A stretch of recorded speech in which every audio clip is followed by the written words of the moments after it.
You're listening to She's Got Drive podcast, the podcast that inspires women to be the driver in their own life through the life and stories of Black women with drive. And I'm your host, Shirley McAlpine. I'm a business consultant, I'm an executive coach, a leadership facilitator, and I'm working with people and organizations to live their lives by design and not default. The episode that you're about to listen to is our first ever episode, and it's the launch of the She's Got Drive at the Apollo Harlem Women of the World, otherwise known as WOW Festival. The WOW Festival is a collaboration that the Apollo has with London South Bank Centre, a festival featuring performances, talks, mentoring sessions, music, film, debates that celebrate the talents of women and girls from all walks of life and all parts of the world. There are now WOW festivals happening in 20 countries. It was started originally in London in 2011, and the Apollo is a pioneer in bringing WOW to the US. The WOW Apollo weekend was incredibly inspiring and empowering to me in so many ways. The lineup was so rich and varied, from the opening by Jude Kelly, who's the founder of WOW, to an awe-inspiring tribute to Abby Lincoln from Diane Reeves and Dee Dee Bridgewater and Esperanza Spalding, to a conversation about cyberbullying by Gabby Douglas and Gabonese Sidibe sharing her experiences with teens in the teen program, to Tamika Mallory and Carmen Perez talking about their experience of organizing the Women's March on Washington this year, and Lupita Nyong'o reading from Americana, to Magdalena Albizu leading a panel on the celebration of being Afro-Latina, and so much more. There was so much happening over the last 4 days. We left with new and powerful insights. Well, certainly I left with new and powerful insights and ready to take on my life and the world differently. It is in this space, with this lineup, that I was so privileged to launch She's Got Drive with 5 wonderful women sharing their experience of getting to where they are today. I really could not have asked for a better place to do this.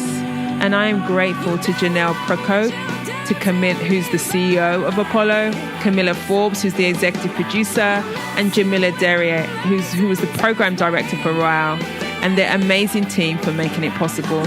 I hope that you enjoy listening to this as much as I enjoyed being there. Hi, everyone. Welcome to WOW Podcast. My name's Shirley McAlpine. You can tell I'm from Chicago, can't you? Mm-hmm.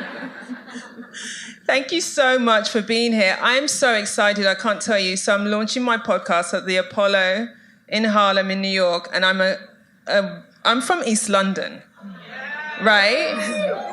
Right? So this is an unpredictable result for me. I mean, I remember being very young and watching TV and watching the Apollo Theatre and all the stars, and so it's my star moment, and I'm taking it. Thank you very much. So this is She's Got Drive, and I'm launching this podcast. It's been a passion project for a while. And so let me tell you something about me. I am a coach, I'm a consultant, I'm a facilitator and a speaker. And I have been working around the world for the last 26 some years, working with people on their development and figuring out how to have a life that they love, and figuring out how to have a life living it by design versus the default lives that we're born into. And so I decided to launch this podcast because I wanted to interview Black women and women of color about what is it about them who are succeeding in the fields that they're succeeding in. Because let's face it, there are many places where women are not succeeding, where Black women are not succeeding, but there are some who are. And I've really got curious about what is it about them? What is it that lies behind their drive? And if you can figure that out, that perhaps you can start to replicate it. So I'm going to be interviewing women, and I've got 5 wonderful women here with me that we're going to start this today. But interview women to find out what empowers her, what are the strategies that she uses, what are the sources of her success, and also, what lies behind her drive, but also when you've got an obstacle, how do you go beyond it? And if you can start to listen for the tools, the tips, the strategies, then perhaps you can start to apply it in your own life so you can focus on where you want to succeed and take those tips and apply it in your own life. So let me introduce my wonderful panel of women today. So we have Malene, if you can indicate, as I say here, and I say, we have Malene Barnett. She's an award-winning interior designer. Malene is founder and design director of Malene B, a company specializing in handcrafted custom carpets, inspired wall coverings, and artisan tiles. Her luxe creations have enlivened premier hotels, iconic office buildings, and sophisticated private spaces. She's been featured in Huffington Post and design sponge columns in both national and international press. Thank you so much for being here. And then, yes, why not? Come on, of course. And then we have Dr. Shalay Sims. She's the Assistant Vice President of Academic Affairs at SUNY College at Old Westbury. Her work has been featured in such publications as Group Decisions and Negotiations Journal and the International Perspectives of Social Entrepreneurship's Research. She sits on the board of managers at a YMCA. She was also a member of the Supervisory Committee of the Teachers Federal Credit Union, which is one of the largest credit unions in the country. Yeah, let's hear it for Dr. Shalay Sims. Thank you. And then Kimberly Seals-Allers, here she is, award-winning journalist, author, speaker, and communications consultant. She's also an advocate for breastfeeding and infant health. She's a former senior editor at Essence and writer at Fortune magazine. She has just published her 5th book. Yes, this year it came out, The Big Letdown, How Medicine, Big Business and Feminism Undermine Breastfeeding. She is the author of the Mocha Manual series, the Mocha Manual to Turn Your Passion into Profit, and the Mocha Manual to Military Life. The Mocha Manual to a Fabulous Pregnancy, which was her first one, was nominated for an NAACP Image Award.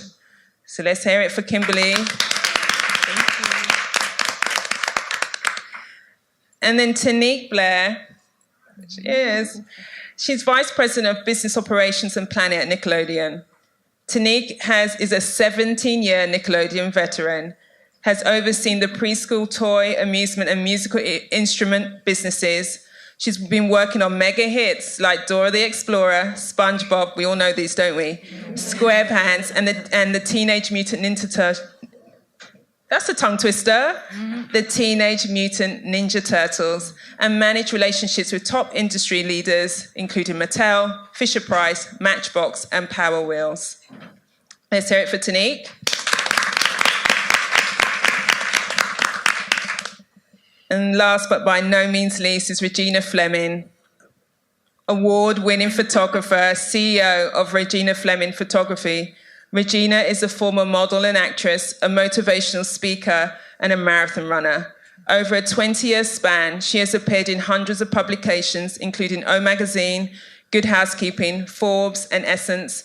Regina was first place at the Wedding and Portrait Photographers International Awards of Excellent Print competition for both her wedding and portrait photography. She is a graduate of the distinguished Tory Burch and Goldman Sachs 10,000 Small Business Program as well. Let's hear it for Regina.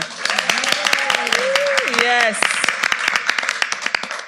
So we're going to have a conversation about success and how you get there, so we can figure out what lies behind these awesome women's drives. So let's get started on that, shall we? Great. Okay, now I'm going to take a seat. So I want to start with, let's just start with how we define success. So how do you define success? Who wants to? I'll start. Yeah, thanks. I think that success for me is really has been defined differently at different points in my life. And it has pretty much been about kind of creating the life that I needed for myself at that time.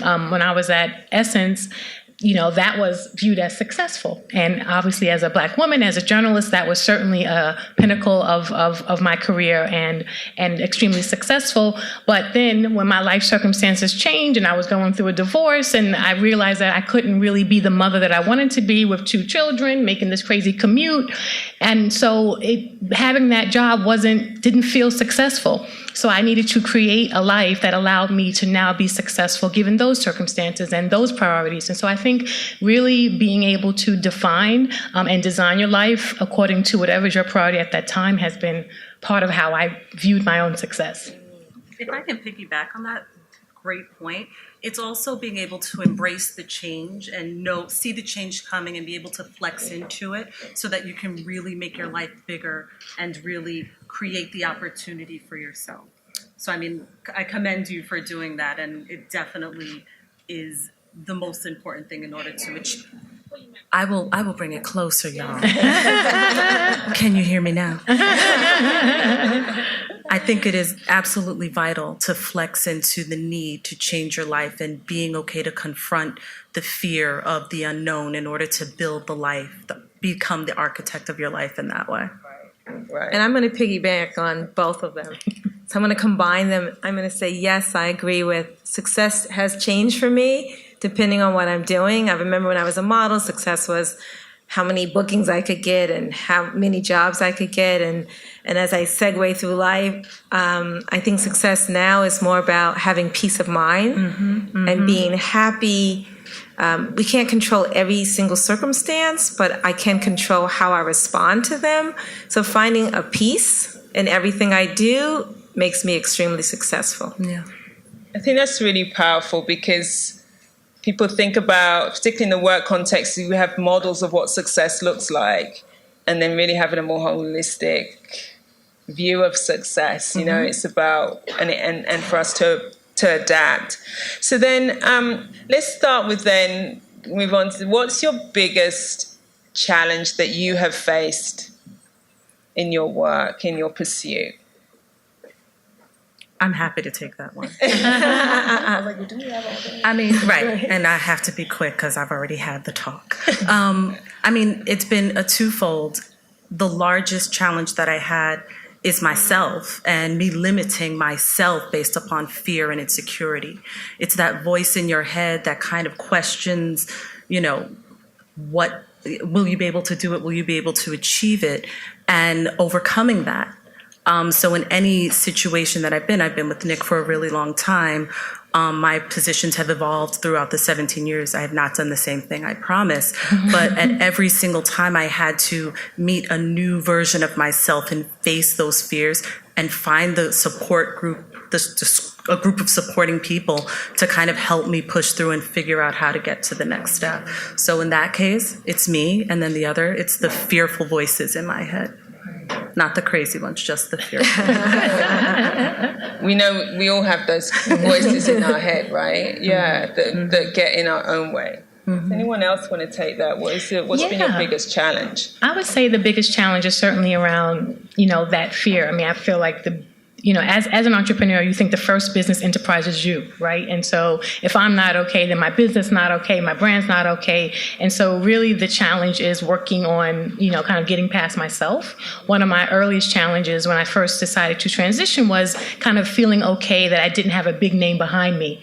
And I was really addicted to direct deposit and every other Thursday paychecks, which are a very beautiful thing, the golden handcuffs.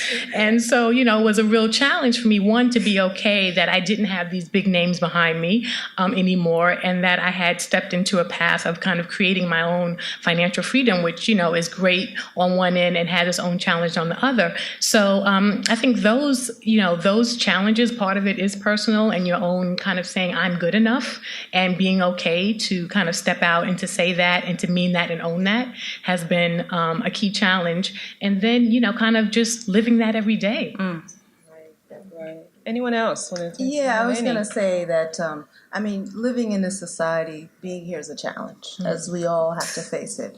But I think one of the things that we could do is I look at challenges as opportunities. Opportunities to create, opportunities to figure out what's next.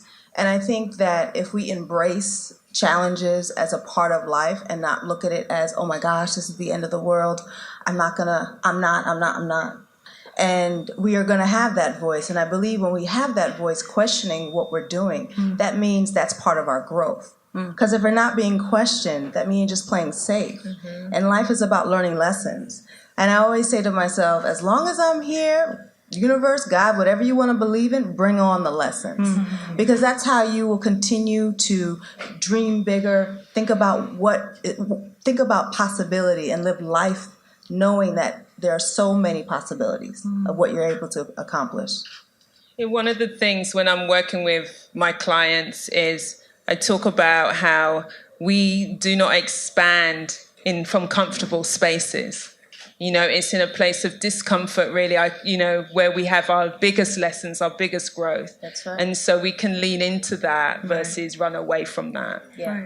Exactly. I want to tap into that a little bit because I think part of the challenge is that as you are trying to grow and develop and accept these challenges is really maintaining your perspective about what this journey is supposed to be. And very often, especially when you talk about golden handcuffs, we have a very clear context about what our sense of success should be. And we have outside people who are judging where we should be, how we should do it. And it is very difficult as you continue to challenge yourself to then maintain that perspective that you are doing what you're supposed to be doing, when you're supposed to be doing it, that your measure of success is continuously allowing yourself to grow and change and be challenged by those circumstances. If you wait for other people to agree with your judgment, you're not going to stretch yourself at all. So I think that's one of the greatest challenges that we develop that we face as we grow.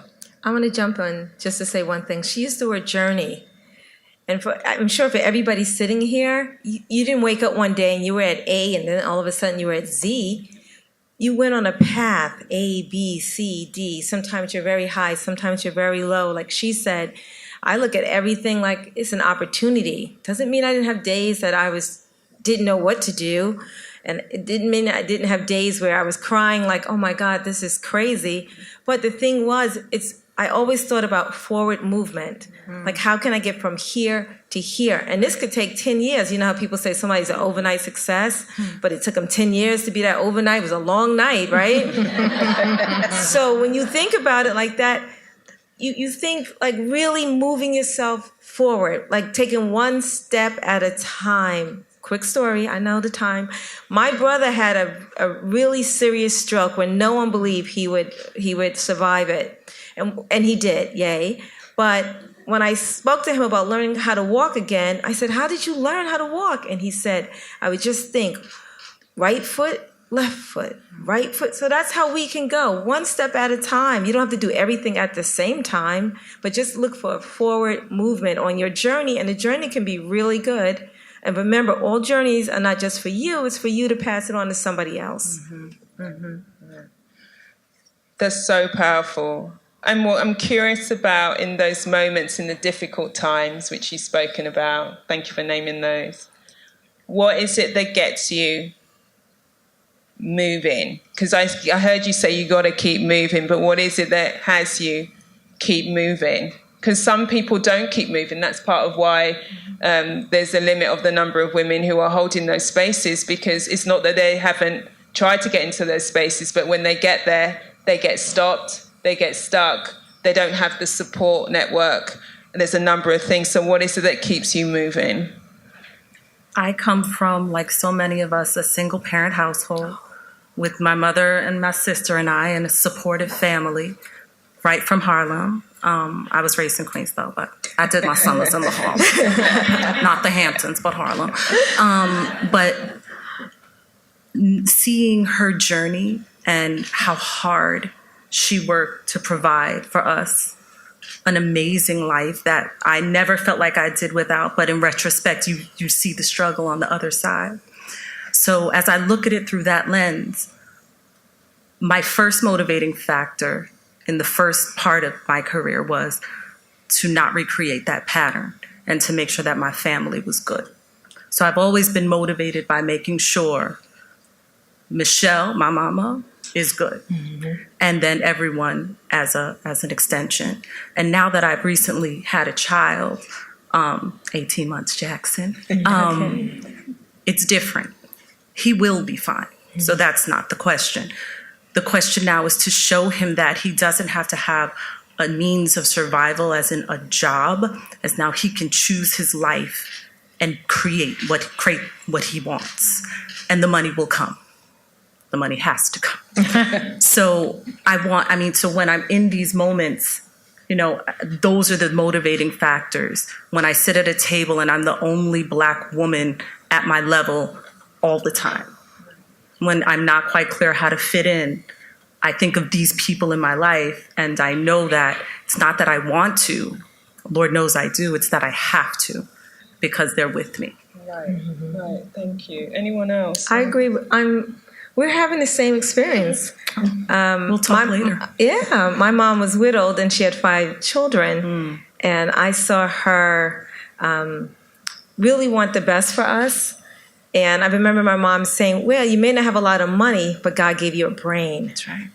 And with that brain, you can do whatever you want to do. And I don't know, maybe it's in my DNA that I never thought I couldn't do anything. I just thought, I never had a thought like, wow, I can't do that. I always thought, how can I do that? How can I make that happen? And that's always been me. So even when I get stuck, I may have to pull back for a minute and go to a quiet place or go to a fun place, just change my space for a minute. Mm-hmm. But then the ideas start rolling really quickly, and I'm like, okay, I figure this out. It's like ladies, when you want that expensive pair of shoes and you figure out how to get the money for it, right? It's the same concept, just thinking about what do I want. And remember, my goal and everything is always for success is peace of mind and happiness. I just wanted to add to that because I think that in addition to having these amazing, powerful motivators, whether that comes from our parents, certainly my children, I'm always like, my babies need to eat. So that's a powerful motivator. But also I think for my work as well, and I don't want to talk about negative motivation, but I see a lot of, injustice and I see a lot of disparities, and I do a lot of work in Detroit and Philadelphia and Birmingham and many places where things are not like New York City at all. Mm-hmm. And it really makes me angry to see what my brothers and sisters are suffering and what's happening to mothers and babies. And so many times I am motivated out of sheer anger, and I mean that in a positive outcome about the things that I see going on, mm-hmm. and that I could possibly make a change, and that I could use my gifts or my mind or my skills to possibly change the wrongs that I see is a deep motivator for me, because these things are unfair, and I have a thing for injustice, and I don't think it should exist. And if I could do something about it, then that motivates me to keep going. Yeah, I mean, I was thinking that your question about why do some women stop, and I think part of the reason is there's no clarity as to what is it they want for their lives. Mm-hmm. There is also the idea that stopping is an option. I never grew up with that idea of stopping as an option, and being a Black woman in a field where it's predominantly white male and female, I know my responsibility as a designer and what I do, that I know that I'm opening doors for the generation behind me. And I think about, if Harriet Tubman stopped, mm-hmm. Would I be here? Mm-hmm. If Sojourner didn't speak out, would I be here? And I could list many of our ancestors who had very little, and that the option was not stopping. Mm-hmm. And so I think just being a Black woman is just part of our DNA. That stopping? No. We don't know what that is. Mm-hmm. It's all about moving forward. And I think on the other hand, being a woman of color, we have a wonderful community where people are always watching. Good, bad, or indifferent. And you don't have a choice to stop. If you stop, people are, like you said before, there are people who are behind you who are trying to propel you forward to help you carry out their mission. And there are people ahead of you, children, who are looking at you, waiting for you to do something, hoping that you're going to continue to move in a direction that's going to change things. And so you really can't watch because somebody's always watching you stop. I'm curious because one of the things that makes me think about is, if I think about my family came from the Caribbean to the UK, there is in our system, in our being, the ability to move, to transform, to look for the spaces and the places where we can thrive and continue to grow. And so maybe it's when some women can't see that, can't lean into that. And have you ever had that experience where you can't lean? I think she kind of spoke to it when she said clarity, right? I think sometimes we don't know, it's like, we have a conversation, you're like, what do you want to do? I don't know what I want to do. I know I want to do something different, but I don't know what I want to do. And that's a difficult place for a lot of people. They don't know how to navigate out of that. No, I do not have the answer, but I think that for me, whenever I get stuck, I told you I step back and then I come forward. And little things come, I don't know, like little symbols or little, like people may have conversations, or you turn on the TV that day and someone's speaking to something that resonates with you, and then you start building on that moment, or you go to church and that sermon is for you. You're like, that is for me. Sometimes you just have to, like I said, step back and start letting the universe, whatever that translates for you, let it speak to you. Because I think everything you want is inside of you coming out, not outside coming in, but it's in there. And it's like giving you little messages like, you want to be a blah, blah, blah. You want to go here. Or that's the person for you. Kind of speak to that. And so most people are clear about what they don't want versus clear about what they do want. And they spend a lot of time speaking about what they don't want. And what they don't want shows up. But I was going to say, Shirley, I think another part of the problem is that it's okay not to know. I think we're in a society where everyone thinks everybody has the answers. I grew up in a small town in Connecticut, family from the Caribbean as well, and I didn't know I wanted to be a carpet designer. I never knew this existed. But what I did was I knew I wanted to be creative. I knew the art. I knew painting. I knew photography at the time. That's all I knew. But what I did was I kept moving forward. Said, let me try this. Let me try this. Let me talk to people. Let me connect and start to figure out what it is that I wanted. And then the picture started to become clearer. I still have, desires. I'm still trying to figure things out. That's part of being an entrepreneur in business. It's just part of the journey. But I think I have a life coach, and one of the things is that when you don't know, we are scared to seek help to figure out, so we do know. And we think that this work is supposed to be done by ourselves, because as Black women, we're trained, you're supposed to take care of it, handle it, and nobody's supposed to help you because you're supposed to know what you're supposed to be doing. It doesn't work like that. And so I had a coach that used to say, when I had an issue, I just don't understand how that, worry about figuring out what the problem is now. Just keep moving forward. Because the answer will come. And if you believe that it will come, it will. Believe me, it does come. Don't know when it's going to show up, but it will come. And just understanding that it's okay not to know what you want to do, but it's not okay to stop and just not do anything. The doing is seeking people to help you figure it out. The doing is taking that moment to be quiet, to listen to what it is you really want without having everybody else tell you what you want. The doing is keep doing something that you love versus not what you don't love. Because life is not about doing things what you don't love, because that's not living. I want to, yes.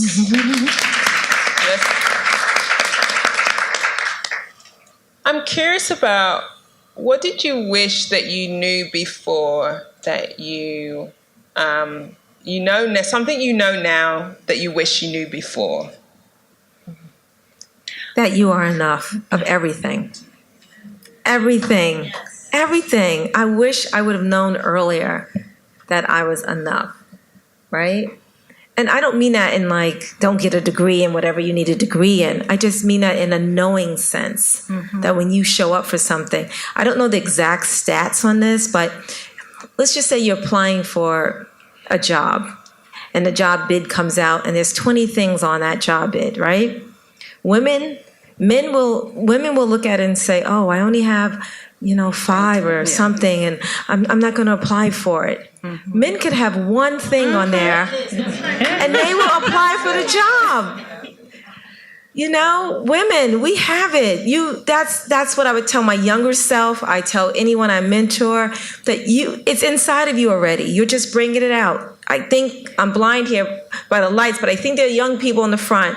Just know now, I'm saving you lots of years. Know now that you are enough. It doesn't mean you don't keep growing and learning, but that's something inside of you is there for whatever the desire that you have. And when you hit that desire with that knowing inside, that's when you explode and you become whatever it is you need to be. I really think you and I are living the same. I was going to say that. But what I would add to that is ask questions. Ask all of the questions that come to your mind, because 50 other people have the same exact question. So you ask all the questions in the way that comes to your spirit, and you get all the answers that you need to help propel you to whatever it is you're trying to get to next, across the street, wherever. And as long as you know that you are enough and you ask questions, you'll then learn to find your voice. And once you find your voice and know in that knowing that you're enough, you are unstoppable. Yes. Yes. I promise you that. Yes. I wish I'd known that just how long the road really is. Because when I was younger, I really felt that I had to have everything now and be successful at 20. And if I didn't do it, then I was a failure. And there really is a lot of time in life that we have to figure out, take our time, have different experiences, different elements of success, different elements of failure, and still keep moving, and that all of that is contributing to the overall success of your life. I would have enjoyed things much more early on had I understood that how long this journey really was going to be.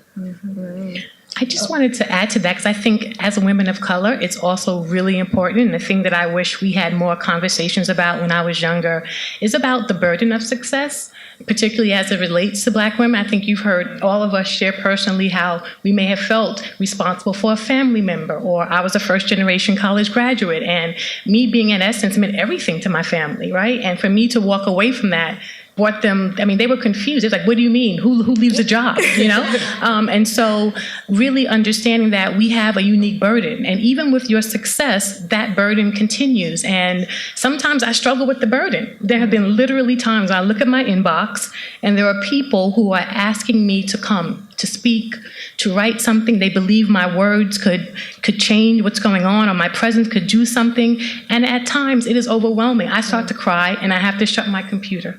Like the burden of it, because we do feel so responsible for our community, whether that's our families or the people who look like us all over the world, that you have to be prepared for the burden of success, and that we have to talk about that, because I think we feel it uniquely in ways that other people don't. Like, you know, I talk to my white girlfriends, they're like, what's your problem? What are you talking about? I was like, no, I got to take care of my dad, and, you know, you put me through college, and, you know, I have to go to Detroit. And they're like, So again, it's a different type of way. And I think that when we can talk honestly and authentically about the burdens that we feel that come with our success, then more of us will be prepared to deal with that and have the strategies, the tools, the team, whatever it is, to make that kind of not be a stopping point, but something that we can kind of add to our journey. Can I add on to that? Yeah. Actually, I've thought about that question many times, and actually, I'm glad I don't know what I did. I'm glad that I didn't know what I knew then, like, because if I knew a lot of the things now, I probably wouldn't have bought that house in Brooklyn and renovated it and started a business at the same time. I probably wouldn't have dated that guy and learned that lesson. I probably wouldn't have been a carpet designer and realized that it's really hard to make money. You know, so I think that all the things that have happened in my life, you know, I embrace them as these are all the experiences of life and learning and lessons. So yeah, it'd be nice to know, like, okay, I needed more money to do a business, but then I may not have done it. And so it's like sometimes when we know so much, it's part of the obstacle that we use for not doing. And so if you think about, like, I mean, again, I go back to our ancestors. They didn't know. They just did. You figured it out. And I think that's the beauty of life. That's when the magic happens. Because think about it. When you're coming from nothing, you learn how to use your talent, your pure talent, to create something. But when you're given everything, you become stagnant. So I just look at it as a way of not knowing, as, again, an opportunity to grow and create. So I'm mindful of the time. I've been given a notice. So if you had to, I'm going to go through from each of you, had to say one piece of advice for a Black woman out there, what would you give her? What gift would you give her today? I'll go first. Yes. because since I have a twin over there. Hey, girl.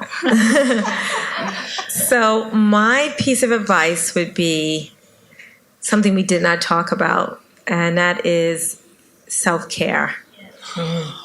My piece of advice is, I used to be a flight attendant, and we would say, put the mask on yourself first before you put it on the other people. So that's my piece of advice. Take care of yourself. Everything is everything for you. That's my first piece of advice, because you can't do any of this other stuff if you're the one sick at home in bed, right? And I know we don't have a lot of time, so that's all I will say. Take care of yourself. So self-care. I've actually got time for just one more person, I've been told.